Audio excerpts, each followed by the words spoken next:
Las invito por favor a que abran Marcos capítulo 12, verso 27. Y dice: Dios no es Dios de muertos, sino Dios de vivos. Así que vosotros mucho erráis. ¿Y por qué traigo esta cita a colación? Porque hay muchas tradiciones en torno a los muertos.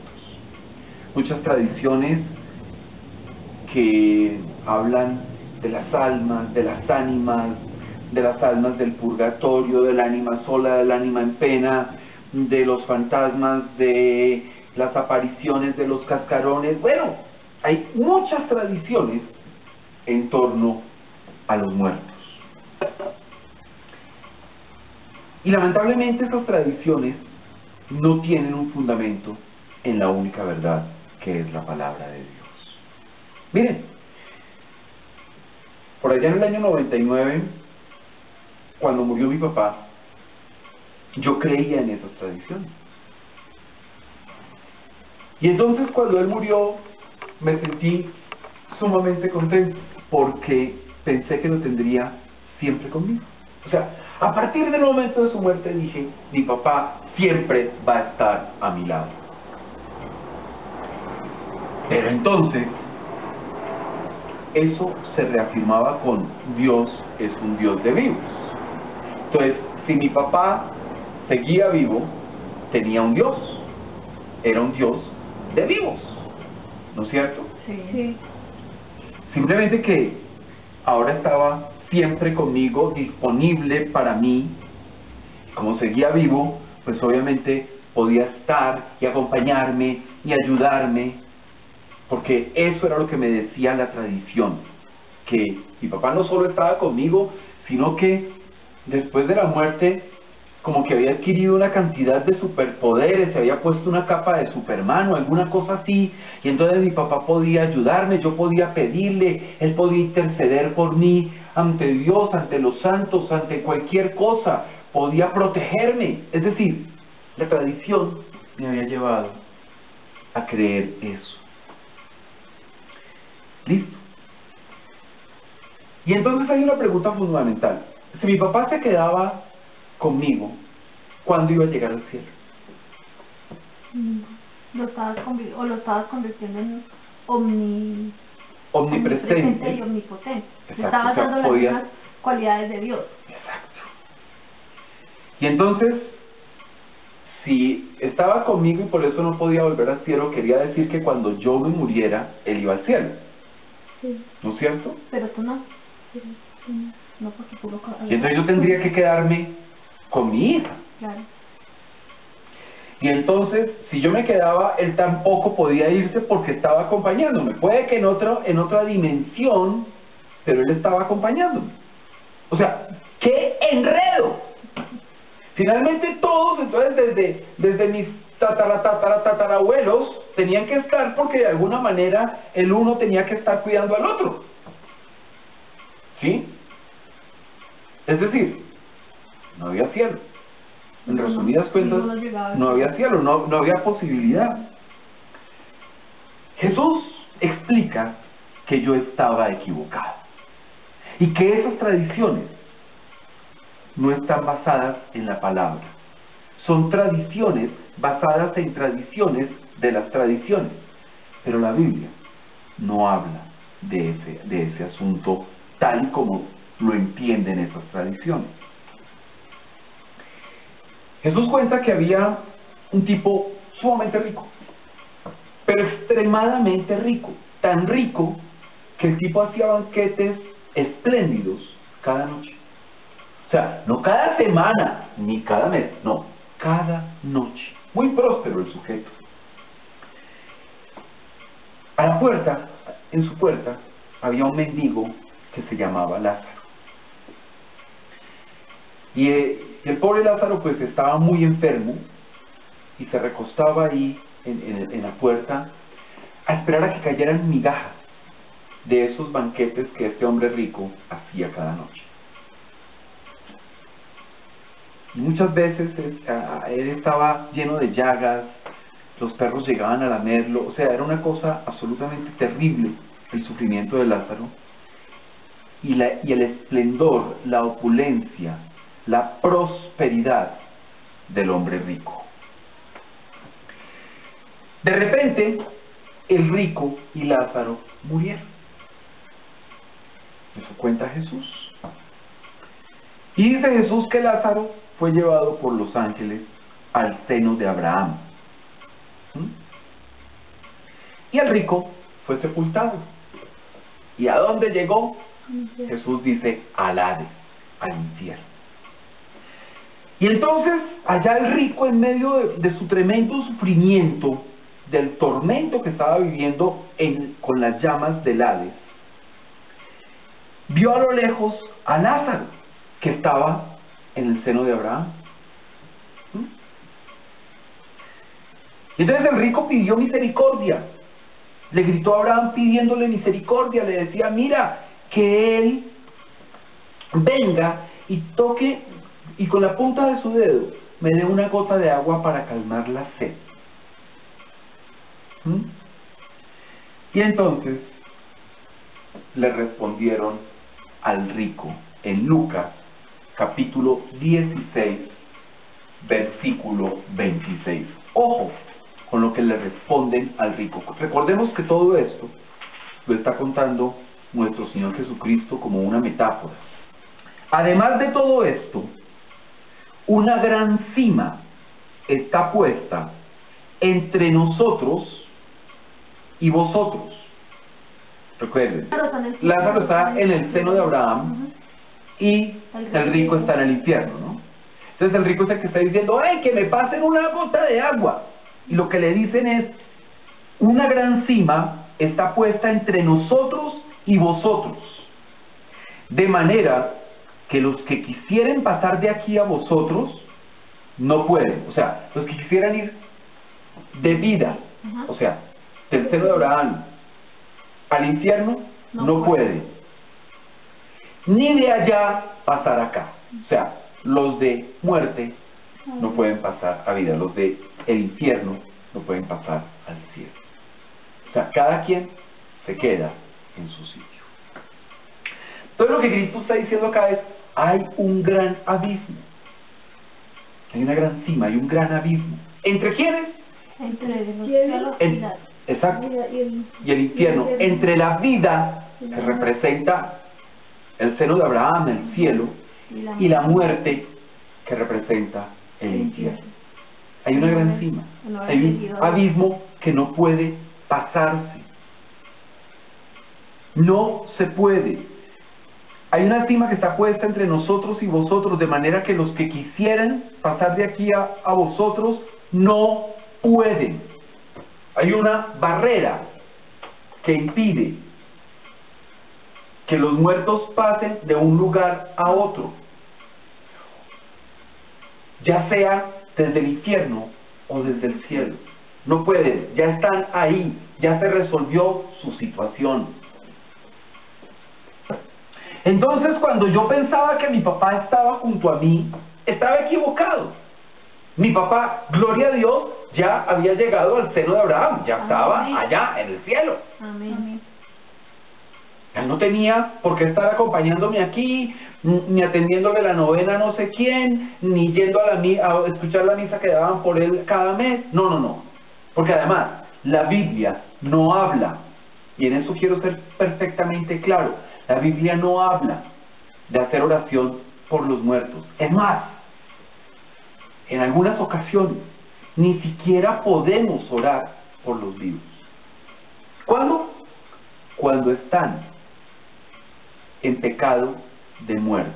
El pecado de muerte es aquel creyente que está viendo lo que está cometiendo, el pecado que está cometiendo, sigue incurriendo en él y no muestra ningún símbolo de arrepentimiento.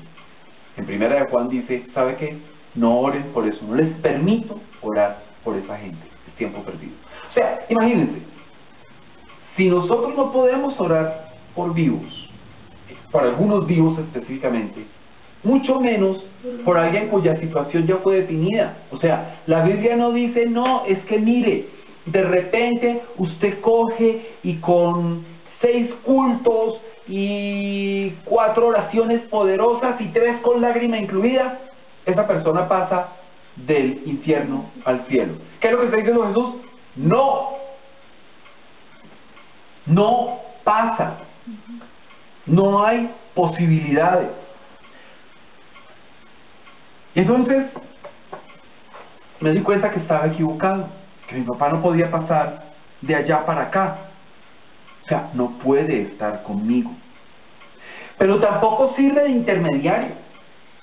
Ay, alma de no sé quién, ayúdame a que esto a que este negocio salga. Perdió el tiempo. Pero además está incurriendo en una idolatría. Y eso más adelante lo vamos a ver. Ay, alma de no sé quién, protégeme. Ay, almas del purgatorio, ¿quién las pudiera aliviar? Yo no sé de dónde salió el tema del purgatorio, pero no está en la Biblia, ¿no? Que Dios las saque de penas y las lleve a descansar. Que Dios no es hombre para mentir. Dios no miente. ¿Qué es lo que está diciendo? Que no las van a sacar de penas y las van a llevar a descansar. Lo que está diciendo es, ya lo que pasó, pasó. ¿Sí? Mi papá no me servía de intermediario. ¿Cuánta gente le pide milagros a los muertos? ¡Ay, que mire! Concédame esa casa. ¿Y es que acaso su familiar, su papá, su mamá son dioses para concederle milagros? ¿Son santos? Y si fueran santos, ¿tendrían la posibilidad de conceder milagros? No. Miren cómo la tradición desvía hasta un punto enorme, casi contrario. La tradición desvía de la palabra de Dios. Tampoco pueden salvarme de un peligro. Ellos no pueden pasar de allá para acá a poner el pecho y evitar que me atraviese una bala. No, señores, no puede pasar eso. Y esto lo aclara mucho y nos da una muestra real de esta tradición tan equivocada. Y es el tema de la mediación, porque lo que estamos viendo es que tratamos según la tradición a los muertos como si fueran mediadores, compañeros, milagreros, escoltas, intermediarios. Y la palabra de Dios es clara en 1 Timoteo 2:5 dice: porque hay un solo Dios y un solo mediador entre Dios y los hombres. Un solo Dios y un solo mediador entre Dios y los hombres. Jesucristo hombre. Punto. No es que San Ildefonso y San Antonio para que me consiga novio, y San Cayetano para que me dé plata, y hasta San Marcelo pues. No. Hay un solo mediador entre Dios y los hombres. 1 Timoteo 2:5 es la que les estaba contando. Hay un solo Dios y un solo mediador entre Dios y los hombres. Jesucristo, hombre. Solo Jesús es el mediador. No los muertos, no mi papá, no mi mamá, no mis tíos, no mis hermanos, no mis hijos que se han muerto por cosas de la vida. Ellos no son mediadores. El único mediador es Jesús. Es el único intermediario. Es el único que nos puede conceder milagros. Que puede hacer milagros enormes en nuestras vidas. Milagros tan grandes como estoy en una angustia enorme, espectacular, aterradora. Pero Dios toca el corazón de una gente que vive en otro pueblo, para que vaya y me transmita la palabra de Dios para yo estar en paz. ¿Ya? Es el único que puede conceder milagros.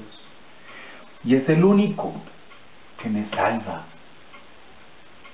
A mí San Francisco de Asís, San Juan Pablo II, San Nicolás de Tolentino, San Ignacio de Loyola, San Jorge, todos esos santos, ninguno puede concederme salvación.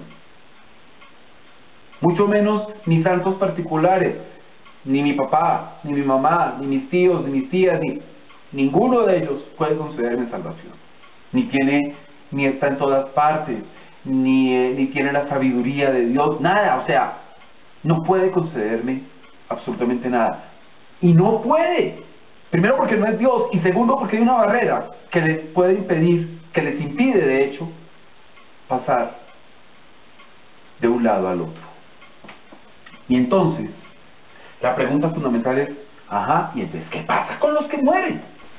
¿Sí? Esta es una pregunta que siempre nos ocupa. Vamos a comenzar a responder. 2 Corintios, capítulo 5, versículo del 9 al 10. Dice, por tanto, procuramos también, o ausentes, o presentes, serle agradables. ¿Agradables a quién? A Dios. Porque es necesario que todos nosotros comparezcamos ante el tribunal de Cristo. ¿Quiénes? Todos. Todos nosotros comparezcamos ante el tribunal de Cristo. ¿Para qué? Para que cada uno reciba, según lo que haya hecho, mientras estaba en el cuerpo, sea bueno o malo. Entonces ya tenemos el primer punto. Todos compareceremos ante el tribunal de Cristo. Y allí recibimos conforme a lo que hayamos hecho, galardón. No se trata de la salvación. Hay que tener cuidado con eso. Pablo no está hablando ahí de la salvación. Dice, para que cada quien reciba de acuerdo a lo que haya hecho, sea bueno o sea malo. No nos está hablando de el cielo o el infierno, y ya les explico por qué. Entonces allá recibimos conforme a nuestras acciones, ¿sí? Y tenemos claro que nuestras acciones no nos dan salvación, porque la salvación ya fue otorgada por nuestro Señor Jesucristo, ¿no es cierto? Sí. Ya lo que recibimos es otra cosa, los galardones, el puesto en el que vamos a estar, si vamos a quedar más cerca o más lejos de Dios, ¿no? Pero entonces todos somos ingratos y malvados. Eso no lo podemos olvidar. Y todos somos pecadores. Es decir, todos en el juicio terminamos siendo culpables. Ojo. Y entonces si todos somos culpables, ¿qué pasa? Primera de Juan, casi al final, capítulo 2, verso 1. Dice, hijitos míos, estas cosas os escribo para que no pequéis. Y si alguno hubiere pecado, abogado tenemos para con el Padre, a Jesucristo el justo. Amén. Amén. Yo no sé si alguien pueda conseguir un mejor abogado para que lo represente en el tribunal. Mejor dicho, tengo claro que no hay un mejor abogado en toda la creación que Jesucristo justo. Y entonces, ¿qué es lo que hace Jesucristo? Culpable. Y si uno es culpable de pecar, ¿cuál es la condena? La muerte. La paga el pecado, la muerte. La muerte. ¿Qué dice Jesús? Yo ya pagué esa condena. Permiso. Es así de simple. Entonces resumamos. Morimos y vamos a juicio. Somos culpables, pero tenemos un abogado, Jesucristo. ¿Quién es el que nos acusa en ese tribunal? El diablo. El diablo es el acusador. Ella hizo, él miró, él pensó, ella actuó, ella murmuró, ¿sí? Claro, culpable. Llega Jesucristo y dice, yo ya pagué la pena, yo pagué la condena por ellos. Total, con permiso, me llevo este muchacho o esta muchacha. Él nos defiende, Él ya pagó por nuestros pecados, pagó por todos nuestros pecados. Él ya puso a disposición nuestra la salvación.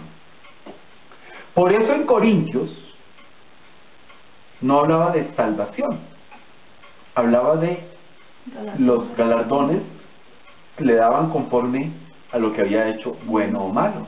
¿Por qué? Porque es que la salvación es total. La salvación es eterna. La salvación fue una vez y para siempre. Entonces, total. Jesús no puede andar crucificándose cada 8 días para solucionar los pecados de esos que nacieron o murieron la última semana. No. Una vez y para siempre. ¿No es cierto? Sí. Eso ya es un hecho. Lo que dice ahí es que recibimos conforme a lo que hemos realizado en nuestras vidas. Cristo ya pagó nuestra deuda una vez y para siempre. Vamos a ver Hebreos, capítulo 9, versículo 26. De otra manera, le hubiera sido necesario padecer muchas veces desde el principio del mundo. Pero ahora, en la consumación de los siglos, se presentó una vez para siempre por el sacrificio de sí mismo para quitar de en medio el pecado. Amén, amén. En la cruz quedaron clavados los pecados, nuestras frustraciones, nuestros fracasos. Jesús se hizo la víctima de propiciación, fue la víctima de propiciación, fue el Cordero de Dios que quitó el pecado del mundo. Amén, amén. Entonces, Dios, vamos a ver esta partecita. Dios quedó enemistado con nosotros por el pecado. Sí. Y el rescate era la sangre de su Hijo. Y Él pagó el rescate con tal de volverse a enemistar con nosotros.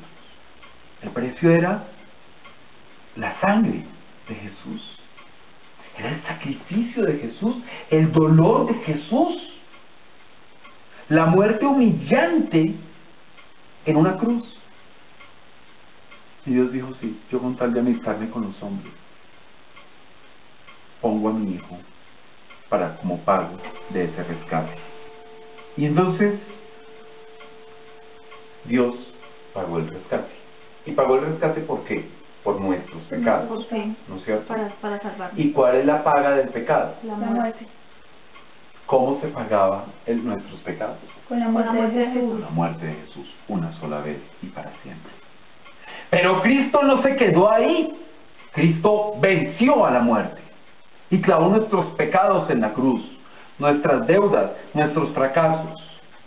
Jesús es la salvación y a ella tenemos acceso. Entonces, cuando morimos, vamos al tribunal. Somos condenados. La condena ya fue pagada. ¿Y por qué fue pagada? Por la muerte de Jesús en la cruz. Ok, por la salvación. La salvación. Pero pagan nuestra condena. Eso se hace efectivo cuando nosotros reconocemos a Jesús como nuestro Señor y nuestro Salvador. Pero además, queremos un lugar cercano a Dios en el paraíso, ¿no es cierto? Amén. Entonces procuramos agradarle, Ujú. ¿sí? Porque pensémoslo desde la perspectiva humana. Hago un gran banquete, invito a una cantidad de gente, pero hay unos que me agradan más que otros. Hay unos que me hacen reír más que otros. ¿Esos los pongo lejos o cerca? Cerca. Obvio. Cuando procuramos agradarle a Dios, estamos haciendo algo para estar más cerca. Estamos sembrando, estamos depositando en ese banco, estamos pagando una boleta, digámoslo así, más cara con nuestro ejercicio de agradarle a Dios. Estamos pagando una boleta más costosa para estar más cerca de nuestro Señor.